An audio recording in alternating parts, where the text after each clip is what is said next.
So today we are going to change out the battery on this 2021 Ford Bronco Sport with a 1.5 liter engine. Let's get to it. Hey guys, thanks for tuning in. If you have not subscribed, please subscribe. We got a lot of great videos coming up ahead.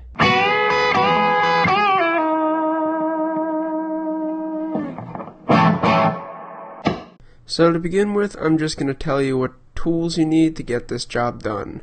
So the first thing you're going to need is a 3/8 inch ratchet, and you're also going to need a 3/8 inch extension that's about 10 inches long. You also need a 13mm socket, a 10mm deep socket, and if you do need it, you might need a 3/8 inch to 1/4 inch drive adapter, a flathead screwdriver, and a magnetized pickup tool, and you'll see exactly when that will be useful in a little bit. So the first thing you're going to do is obviously pop the hood, and the way it works in this car is you press the hood release latch twice, pull it actually twice, and there's no latch up on the front of the hood. You just close that door and just pick up the hood as shown. Make sure you prop up the hood in the correct place. There's usually an arrow so you could prop up the hood correctly. Now, this is the first thing you're going to need to do. You locate the battery, and you'll see that there is a bracket holding the battery to the car.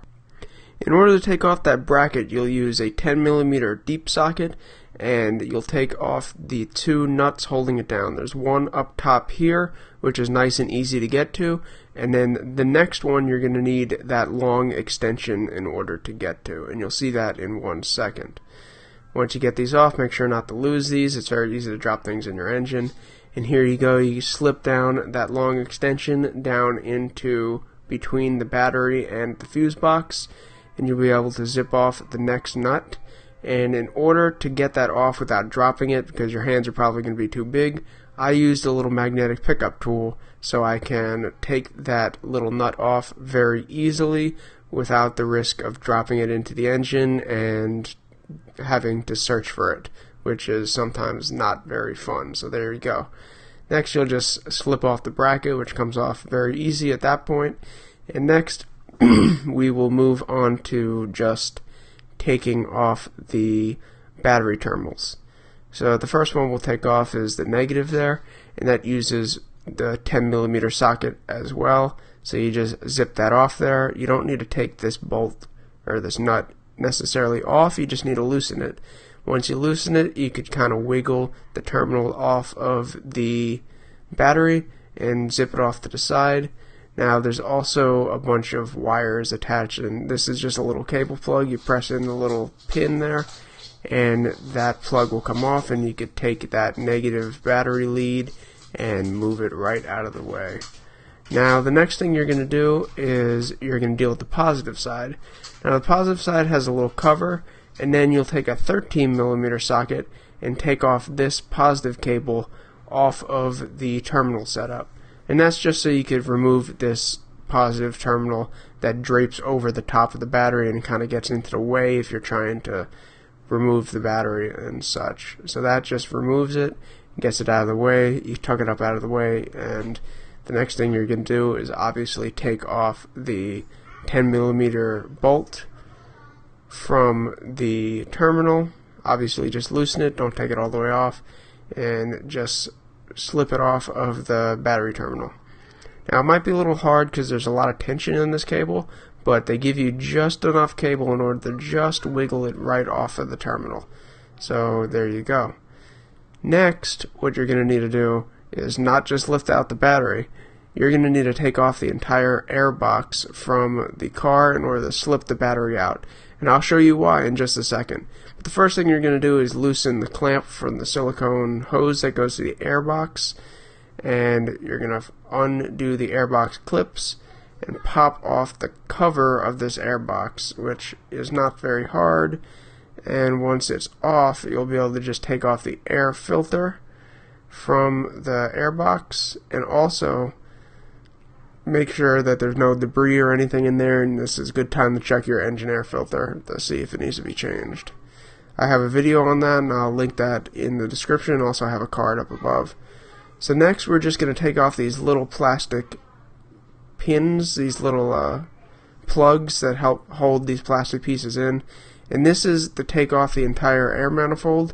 There's one on each opposite side. I only filmed one accidentally, but once you do that, the entire air filter box will pop right out. There's no screws holding it in. It just holds in using little rubber friction plugs. So once that's up and out of the way as such, you have ample clearance to bring the battery out. And not only do you need clearance, these Ford batteries have little tabs on the side which hold into the battery box, as you can see, and that's why you cannot just lift it out and you have to slide it out of position. So now just putting the battery back in, you slide it into position and it is locked down, and you basically do the exact opposite procedure to get everything buttoned back up. So we'll put back on this bracket, and that's as easy as putting it on just like that. And putting back the little nut on the bottom could be a little bit troublesome, so I used the magnetic pickup tool and I started the threads so that way I know I'm not going to cross thread it with my ratchet.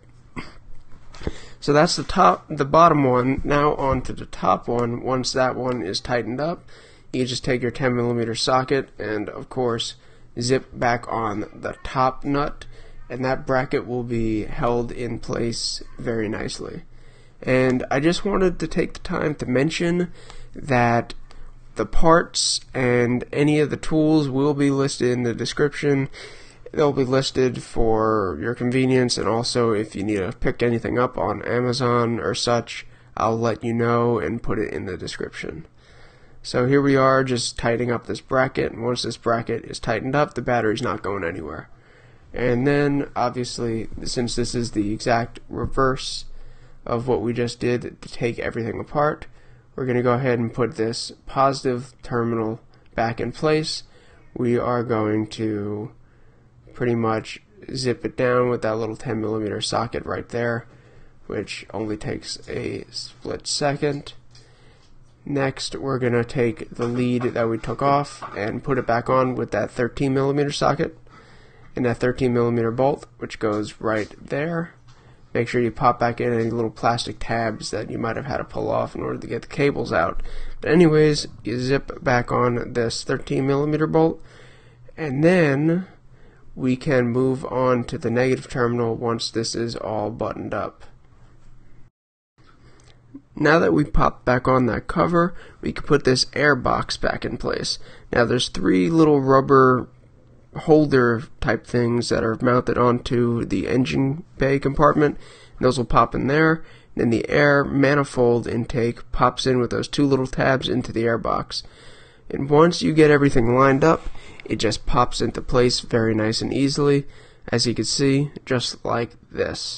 So now we can move on to making sure we can get these clips in place that hold this air manifold up to the front bumper as such. Make sure the clips are set up just like that, and they just push pop right in, one on each side, just as I mentioned before. Once those are buttoned up, everything is pretty much back ready to put the air filter back in place just like that. And next, just put back on the cover and make sure you plug in any wires or put back any clips that you might have taken off from the wiring harness onto that cover. Make sure everything's buttoned up nicely. So just slip that silicone tube right onto the air filter cover, and remember to make sure and tighten that clamp up above. I'm not sure if I ever filmed it, but I made sure I tightened that clamp that we loosened a little earlier.